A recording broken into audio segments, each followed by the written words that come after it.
How could employees keep from liking a man like that? How could anyone keep from liking him? Roosevelt called at the White House one day when the President and Mrs. Taft were away. His honest liking for humble people was shown by the fact that he greeted all the old White House servants by name, even the scullery maids. But when he saw Alice, the kitchen maid, writes Archie Butt, he asked her if she still made cornbread. Alice told him that she sometimes made it for the servants, but no one ate it upstairs. They show bad taste, Roosevelt boomed, and I'll tell the President so. When I see him. Alice brought a piece to him on a plate, and he went over to the office eating it as he went and greeting gardeners and laborers as he passed. He addressed each person just as he had addressed them in the past. Ike Hoover, who had been head usher at the White House for 40 years, said with tears in his eyes, "It is the only happy day we had in nearly 2 years, and not one of us would exchange it for a $100 bill." The same concern for the seemingly unimportant people helped sales. Representative Edward M. Sykes, Jr., of Chatham, New Jersey, retain an account. Many years ago, he reported, I called on customers for Johnson & Johnson in the Massachusetts area. One account was a drugstore in Hingham. Whenever I went into this store, I would always talk to the soda clerk and sales clerk for a few minutes before talking to the owner to obtain his order.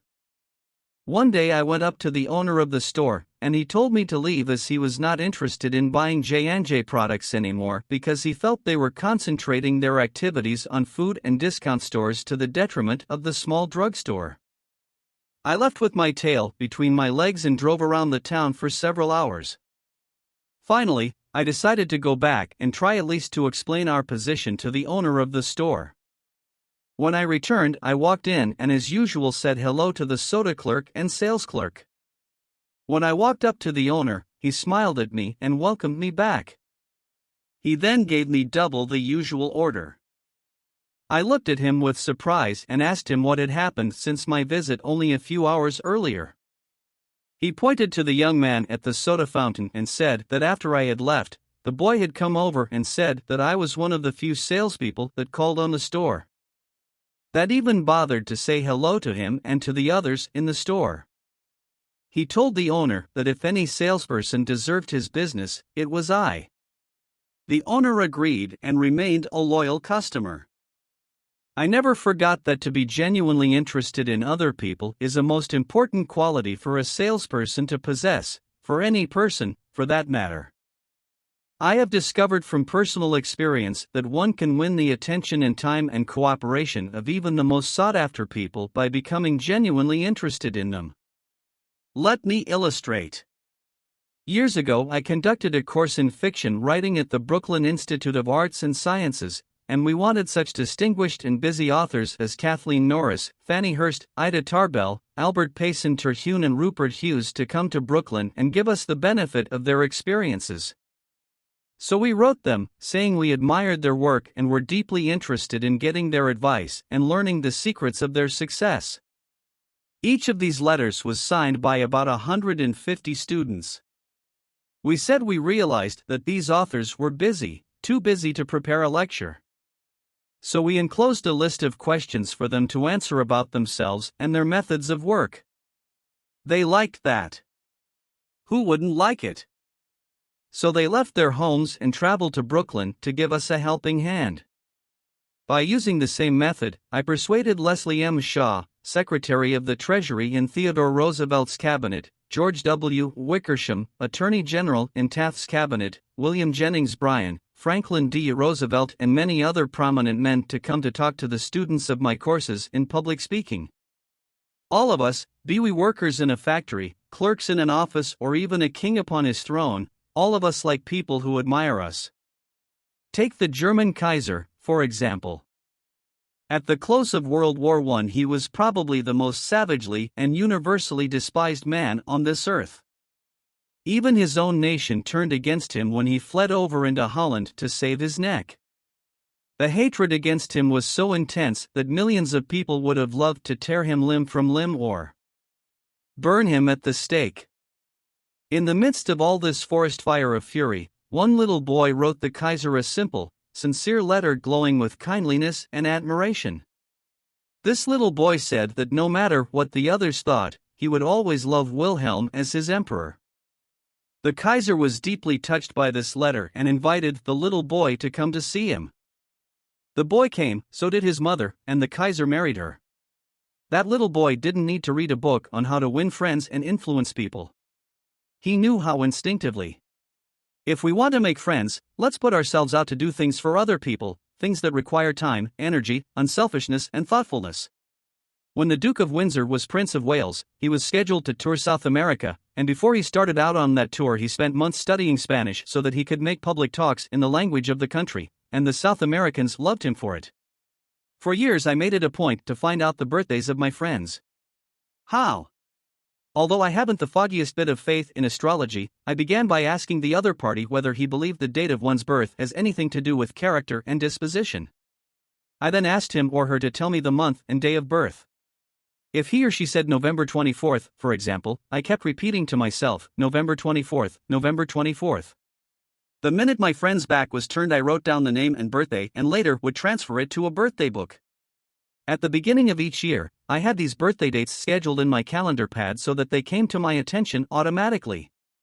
When the natal day arrived, there was my letter or telegram. What a hit it made!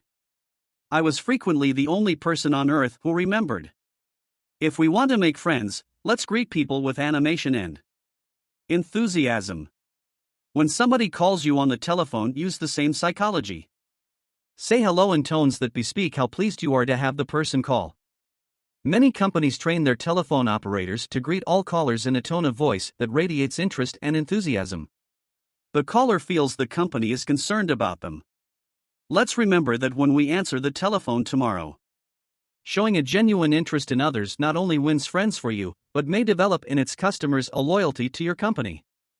In an issue of the publication of the National Bank of North America of New York, the following letter from Madeline Rosedale, a depositor, was published. One, I would like you to know how much I appreciate your staff. Everyone is so courteous, polite, and helpful. What a pleasure it is, after waiting on a long line, to have the teller greet you pleasantly. Last year my mother was hospitalized for 5 months. Frequently I went to Marie Petrosello, a teller. She was concerned about my mother and inquired about her progress. Is there any doubt that Mrs. Rosedale will continue to use this bank? Charles R. Walters, of one of the large banks in New York City, was assigned to prepare a confidential report on a certain corporation. He knew of only one person who possessed the facts he needed so urgently. As Mr. Walters was ushered into the president's office, a young woman stuck her head through a door and told the president that she didn't have any stamps for him that day. I am collecting stamps for my 12-year-old son, the president explained to Mr. Walters. Mr. Walters stated his mission and began asking questions. The president was vague, general, nebulous. He didn't want to talk, and apparently nothing could persuade him to talk. The interview was brief and barren. Frankly, I didn't know what to do, Mr. Walters said as he related the story to the class. Then I remembered what his secretary had said to him, stamps, 12-year-old son. And I also recalled that the foreign department of our bank collected stamps taken from letters pouring in from every continent washed by the 7 seas. The next afternoon I called on this man and sent in word that I had some stamps for his boy. Was I ushered in with enthusiasm? Yes, sir. He couldn't have shaken my hand with more enthusiasm if he had been running for Congress.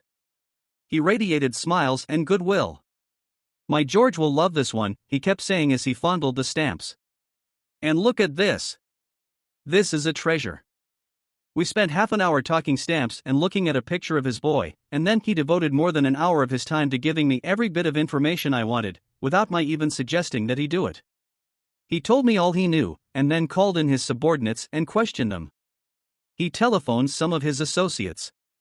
He loaded me down with facts, figures, reports, and correspondence. In the parlance of newspaper reporters, I had a scoop. Here is another illustration. C.M. Naffel, Jr., of Philadelphia had tried for years to sell fuel to a large chain store organization. But the chain store company continued to purchase its fuel from an out-of-town dealer and haul it right past the door of Naffel's office. Mr. Naffel made a speech one night before one of my classes, pouring out his hot wrath upon chain stores, branding them as a curse to the nation. and still he wondered why he couldn't sell them.